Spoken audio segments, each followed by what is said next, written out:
In today's video, I'm going to teach you how to set stop loss on IC markets.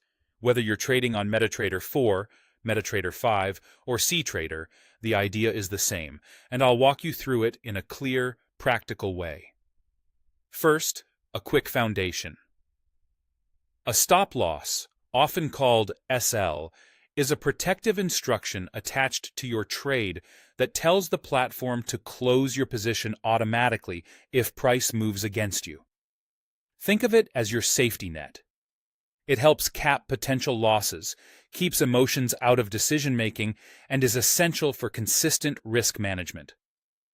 The best and simplest way to use a stop loss is to set it at the moment you open your trade.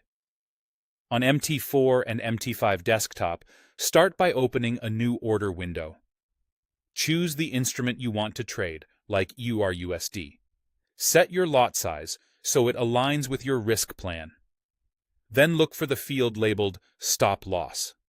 This is where you type the exact price level where you want the platform to close your trade if it goes the wrong way. If you're placing a buy order, the stop loss should always be below your entry price. If you're placing a sell order, the stop loss should always be above your entry price. Once that's set, click Buy or Sell. Your trade will open with the stop loss already attached, which means you're protected from the start. Now, a powerful add-on you can use is a trailing stop, sometimes called an auto-moving stop loss. After your trade is running, right-click the trade, choose trailing stop, and set the distance, such as 20 pips. As the market moves in your favor, the trailing stop automatically shifts with it, helping you lock in profits while still giving the trade room to grow. If price reverses, the trailing stop stays put and can close the trade to preserve those gains. A few crucial reminders to keep your trading disciplined. For a buy trade, the stop loss must be below your entry. For a sell trade, it must be above your entry. Avoid placing the stop loss too close to your entry price. If it's set too tight, normal market noise can trigger it prematurely. Give your stop a sensible buffer that reflects the pair's volatility and your strategy.